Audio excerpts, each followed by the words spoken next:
This is a game where I could really see the Houston Texans losing. Why? They're going to play halfway across the world at a stadium that they've never played at. Heck, even a country that those players have never even been to.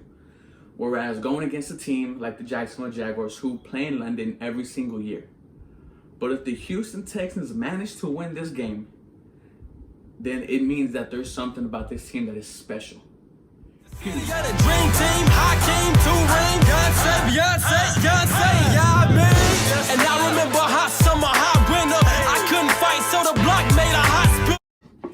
Hello, everybody. Welcome back to 713 Houston Sportcast. I am your host, Ruben Calvillo, and the Houston Texans are playing the Jacksonville Jaguars at London at Wembley Stadium at 8:30 on Sunday. So you got to make sure you're up there early, man, for this game. It's going to be a really challenging game for the Houston Texans. Why? Because like I said in the intro, they have never played in London before. You know, London is known for, as a soccer country, and the field is going to be a soccer field. It's going to be really different for these Houston Texans, and I think it's going to be quite challenging. Why? Because not only are you flying 10 hours on a plane to there, but it messes up your daily routine. The time there is much more different from ours. When we're going to sleep, they're midday. When they're midday, we're knocked out. And it's going to be very difficult for these Houston Texans to get into the rhythm of being on London's time zone. Now, the Jacksonville Jaguars, like I said, have been there before. They've won there. They have a better record there than them being at home, you know, because they're going against other teams that they really have to change their whole schedule just for that week in London. When you look at the Jacksonville Jaguars, you got to think of Minshew Mania.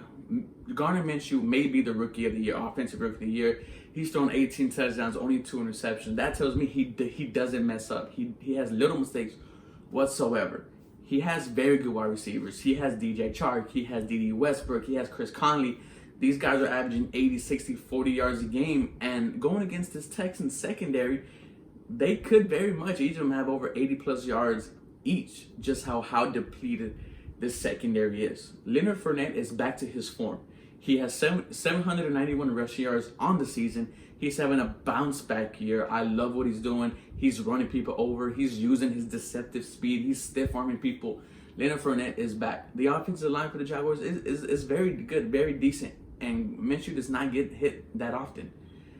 This Jaguars offense is sneaky good. And if they catch you on a bad day, you are going to lose. We've seen Minshew pass for 300 yards, 3 touchdowns. He is electric. And like I said, he's going to be Rookie of the Year. On the defensive side, they have one of the best defenses in the NFL. They have the top 3 in rushing and quarterback. They have rookie stud Josh Allen, 7 sacks, Calais Campbell, who we know loves to destroy the Texans, Johnny Ngakwe. They are stacked on the defensive side. They have Miles Jack. They have very good linebackers as well as very good corners. No Jalen Ramsey. So there's no telling how DeAndre Hopkins is going to do in this game because he's not going to be going against Jalen Ramsey. He's going to be going against his old teammate, A.J. Bouye. This offense for the Houston Texans is going to be crucial this game. Why? Because you're going to need to put the team on your back like you did the past couple weeks. Titus Howard is coming back. He looks like he's going to be in the lineup. So is Lerman Tunsil. When all 5 starters are there for the Houston Texans, this is one of the best offenses in the league. They went on a stretch where they allowed almost 1 sack in 3 weeks.